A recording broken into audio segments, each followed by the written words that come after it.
Chief Engineer Velk of the Meridian Compact's Deep Space Infrastructure Division had submitted his maintenance request the way he submitted most things, with exhaustive specificity, ranked priority flags, and the quiet authority of someone who had kept 17 orbital stations operational for 22 years without a single catastrophic failure.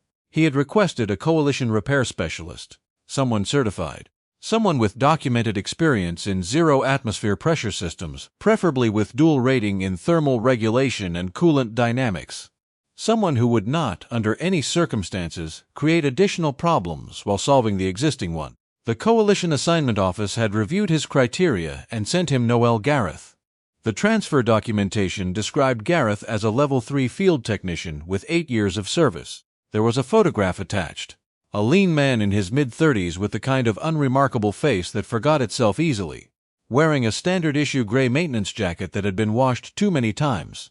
He had no decorations, no commendations listed. His service record noted 2 prior postings, one at a planetary fuel depot on Caldros and one aboard a Coalition cargo relay station at the outer edge of the Ceravan Belt. What the transfer documentation did not include, because the administrative technician who processed the request had been working a double shift and had flagged it for review, but never completed the review, was the environmental classification attached to Gareth's point of origin. It would have been listed on the second page of his full personnel file, under the heading Planetary Origin and Habitability Index.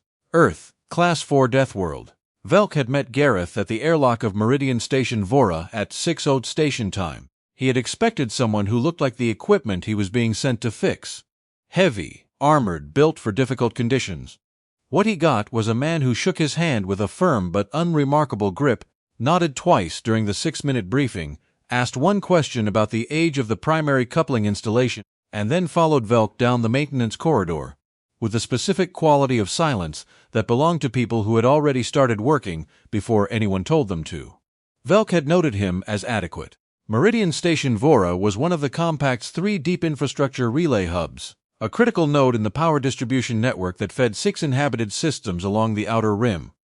It was not glamorous work. It was not meant to be. Vorra existed because without it, the lights went out on 6 worlds, which meant Vorra had to keep running, which meant someone had to keep Vorra running, which was the entire reason for the station's crew of 41, and the reason Velk had not slept more than 5 consecutive hours in the past 3 years. The problem that had prompted the specialist request was located in subsection 9, the deepest operational level of the station, a junction chamber housing the primary thermal regulation manifold for the station's power core. The manifold had developed a cascading pressure irregularity 11 days ago. 3 of Velk's own engineers had assessed it. 2 had recommended immediate shutdown for full replacement. 1 had attempted a field repair and been pulled out of the chamber after 9 minutes when his biosensors registered heat exposure at the upper limit of safe tolerance. The chamber was not designed to kill anyone. It was simply operating at conditions that most species found physiologically inadvisable to enter.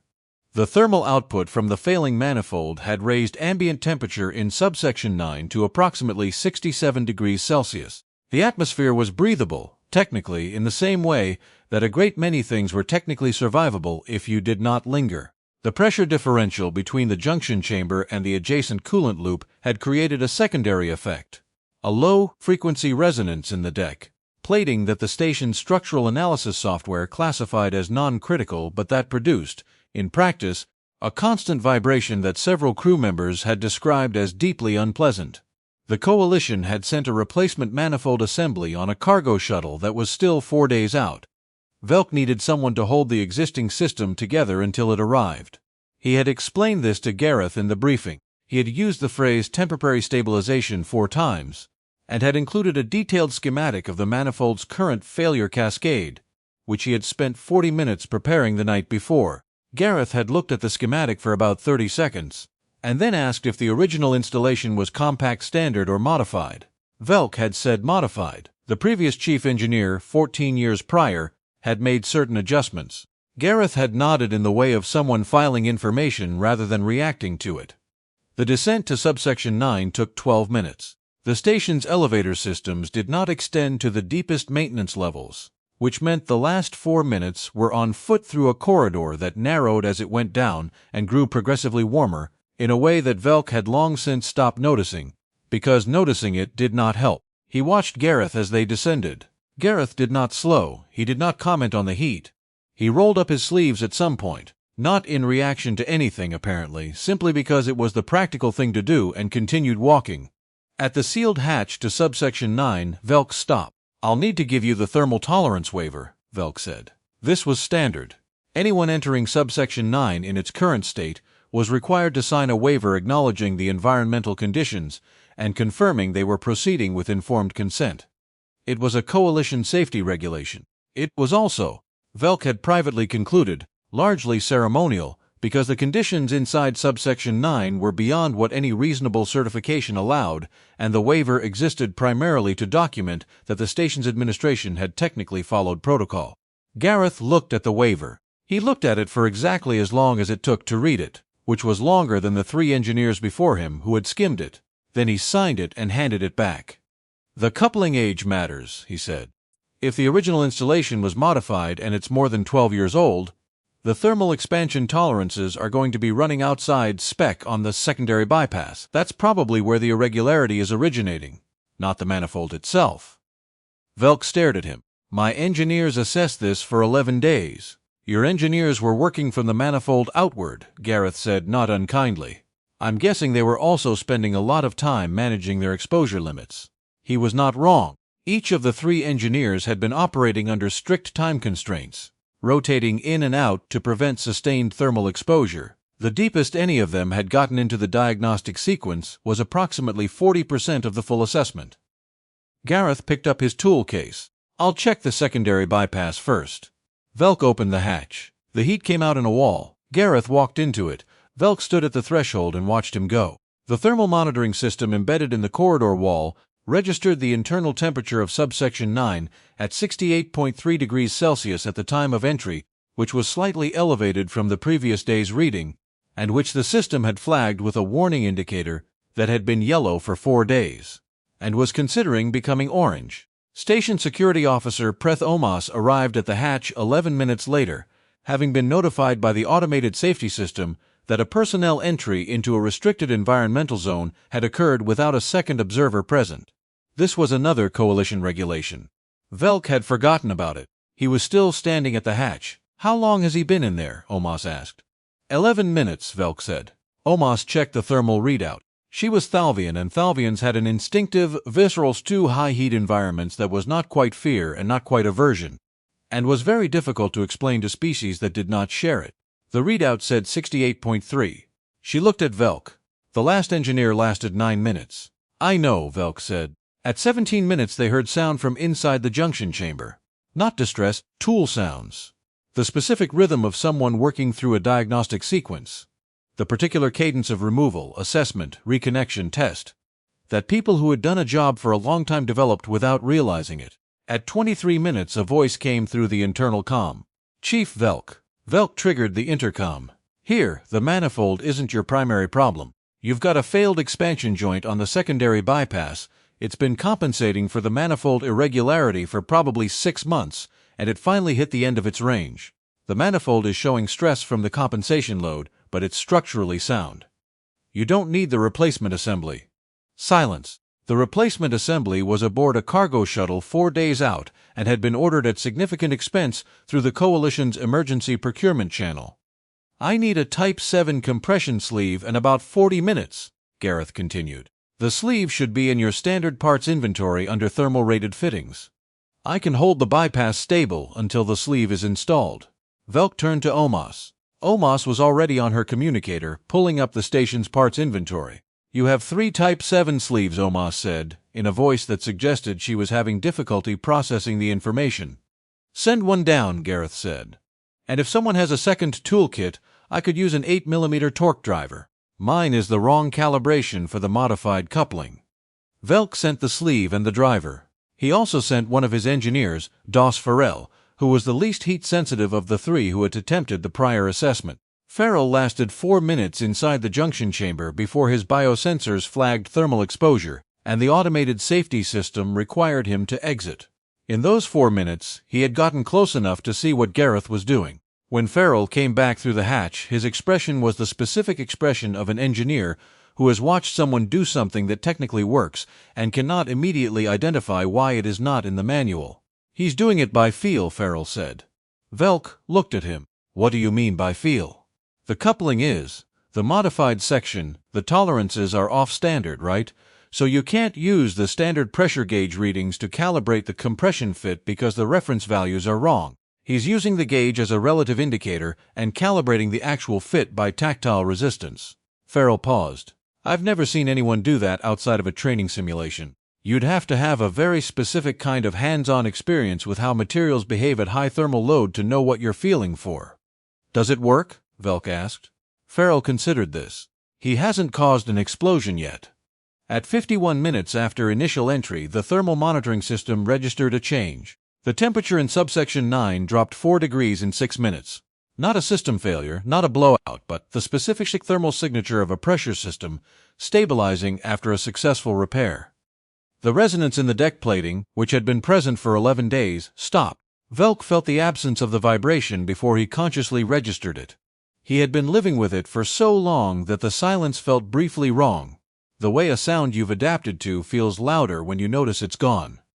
Gareth came through the hatch at 58 minutes. He was carrying his toolkit in one hand and the failed expansion joint in the other, which he set on the corridor floor with the matter-of-fact air of someone leaving evidence at a crime scene rather than performing it. He was sweating. His sleeves were still rolled up. There was a pressure mark on his left forearm where something had been braced against it for an extended period. The skin gone pink from a combination of heat and sustained contact. He looked, in aggregate, like someone who had done a difficult job in a difficult place and was now finished with it and ready to think about something else. He looked at Velk. You can cancel the cargo order. Velk looked at the expansion joint on the floor. It was a small, unremarkable piece of equipment, a cylindrical coupling fitting about the length of a hand, made of thermal-rated composite material. At some point in the past 6 months, the internal sleeve had fractured along its stress axis. It was the kind of failure that a visual inspection would not catch, and that a standard diagnostic assessment, performed under time pressure in a 68-degree environment, would have a reasonable chance of missing. How? Velk said. Did you know where to look? Gareth set down his toolkit. He thought about the question for a moment with the particular quality of someone who has never been asked to explain something they consider self-evident. The manifold was showing cascading irregularity across 3 pressure zones simultaneously, he said. That pattern doesn't come from a manifold failure. A manifold fails in sequence, one zone propagating to adjacent zones. Simultaneous multi-zone irregularity comes from a load distribution problem upstream. The manifold was responding to something, not initiating it. He paused. Also, the resonance frequency in the deck plating was consistent with a specific kind of thermal expansion oscillation. The secondary bypass runs under that section of the deck. If the expansion joint was cycling in and out of tolerance, you'd get exactly that resonance pattern. Velk absorbed this. My engineers had those same readings. Your engineers had 9 minutes, Gareth said, without emphasis. Omas, who had been standing at the hatch throughout this exchange, was looking at Gareth with the expression of someone recalculating. Not dramatically. Quietly, the way professionals do when they encounter competence that exceeds their prior estimate, and they are adjusting their model accordingly. Where did you train? She asked. Gareth considered the question. Originally Earth. He picked up his toolkit. I apprenticed at a geothermal maintenance facility. High temperature, high pressure systems in unstable geological substrates. A brief pause. You get good at working fast. Omas looked at Velk. Velk had the specific look of someone who understood, in retrospect, a great many things. He understood why Gareth had not slowed down in the maintenance corridor. He understood the rolled-up sleeves, and the one question about coupling age, and the thing Farrell had described, calibrating by feel. Because when you have grown up solving problems on a planet that treats engineering tolerances as starting suggestions rather than guarantees, you learn to work from evidence rather than reference tables. He understood also why the assignment office had not included the planetary origin flag. Earth was not considered a relevant variable for a maintenance specialist posting. It was simply where Gareth was from. There was no category in the standard transfer documentation for what that meant, operationally. The waiver, Velk said, somewhat absently. Gareth looked at him. You read the whole waiver. I always read the whole waiver, Gareth said. Velk picked up the failed expansion joint from the floor. He turned it over in his hands. the fractured sleeve visible now as a fine hairline crack along the composite, barely distinguishable from a surface scratch. The kind of thing you would miss unless you knew what you were looking for, unless you had spent years learning to read the small failures before they became large ones, in conditions where large failures had consequences that documentation rated as severe and experience rated as definitive. "I need to cancel a cargo order," Velk said. He meant it practically. He also meant it as the closest thing to acknowledgement that someone like Velk offered, which was close enough. "I'll write up the full diagnostic," Gareth said, "including the modified coupling deviations. Your team should have the corrected reference values for future assessments." He was already moving down the corridor when he said it, not waiting for acknowledgement, not angling for credit, simply noting that the documentation would be done because documentation was part of the job and Gareth was someone who did the whole job. Almost watched him go. She looked at Velk. "Earth," she said. "Apparently," Velk said, "the repair held. The replacement assembly, when it arrived 4 days later, was returned to the Coalition Logistics Depot, unopened, with a brief note, explaining that the fault had been resolved on-site. The cargo shuttle crew, who had been told they were delivering emergency equipment to a station experiencing active infrastructure failure, found the note slightly anticlimactic, but logged it without comment. Gareth's full diagnostic report was 43 pages. It included not only the expansion joint failure and the corrected reference values for the modified coupling system, but a secondary assessment of 3 additional components in subsection 9 that were operating within current tolerances but trending toward the same failure mode over an estimated period of 18 to 24 months.